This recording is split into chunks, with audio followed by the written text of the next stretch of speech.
So this is my review of Alien Earth, episode 3. Apparently everybody loved this episode, but for me, it was just one thing that happened that kind of just took me out of it. And it was the beginning when they're fighting the xenomorph. And the xenomorph straight up like shanks Joe. Like, and it was about, you think, and it acted like it was about to, take his life.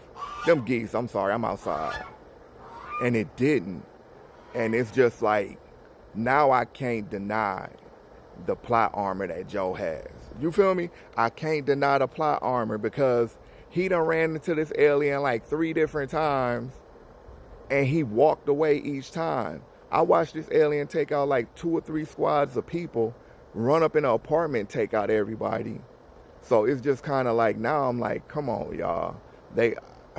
When they grabbed him and ran off with him and like stuck him to a wall instead of like, it's like, why did you spare him? Like, I'm gonna have to, hopefully it'll get explained in the next episode, by the end of the season. I hope it gets explained by the end of the season, because it's like, why did you kidnap him?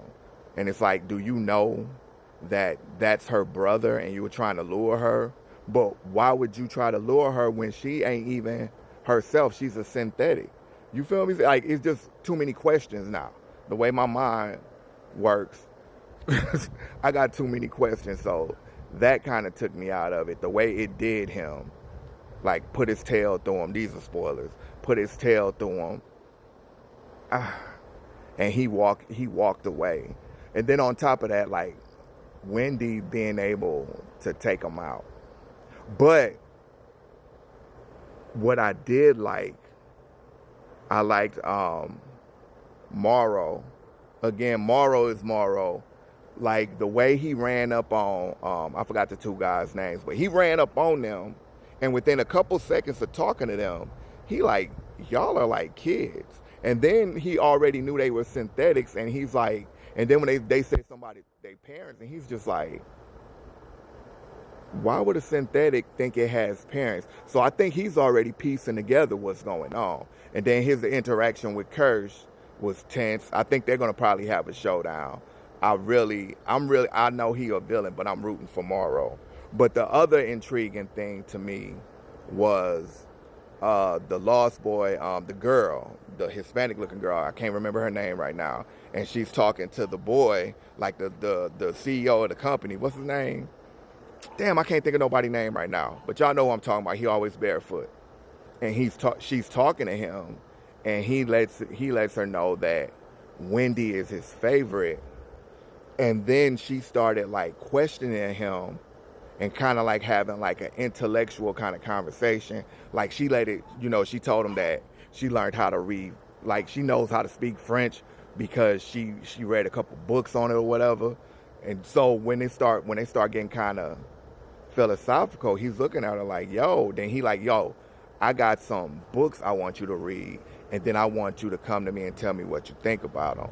And I think he's trying to see, like, did they retain like their childlike imagination and their creativity being crossed over into these bodies. So he's trying to see her learning potential, because that was the other thing too, when he asked her what a prodigy was, and she was like a child genius or whatever. And then he was like, yeah, but only a child can be a prodigy, because the way their mind is, they don't have any limitations. They think everything is possible. So now the way that conversation went, I think he's trying to see like what the full potential of this project will be. Not just immortality, but imagine having like, being able to learn quick, and then you don't have a like determined lifespan. So it's always, then your body's not going to deteriorate. So you're always going to be reaching new levels. So now I think he's kind of curious to like, how high can this go? So that was the dope part to me. The part with the xenomorph was interesting, and her being able to hear it screaming. And I think, I don't know if she tuned into a different frequency. I'm thinking it's something, because they keep saying she's special, but I'm talking about Wendy. They keep saying Wendy is special, but we haven't really cracked that open yet. But I have to say now, out of all of them, even though she's still like a child, she doesn't carry herself like one. Even in the situation with the xenomorph, when her brother was trying to go forward and she held him back, like, nah, big bro, let me handle this. That ain't like, it don't seem like it don't seem like she has the fear that a child her age would have. It's like she's overcome that. So I'm still interested in the show. Like I said, this one just, the whole plot armor just kind of took me out. But hopefully we'll learn why. And that was the thing too, before they fought the xenomorph, he walked in there, stuck his head in, looked at him, and was just like, and walked away. So I'm like, what, is he piecing it up? He like, hey, well done. And then they attacked. And so it's, yeah, that whole sequence left some questions that I hope get answered. If they're answered in a dope way, then cool. But for right now, I don't really like how it went. Now maybe we'll get a explanation for it and I'll change it. But so I'll give this one like an 8 out of 10. This episode, I'll give it an 8 out of 10. Have y'all seen it? Have y'all seen episode 3 of Alien Earth? If you have, tell me what you think about it. And as always, peace.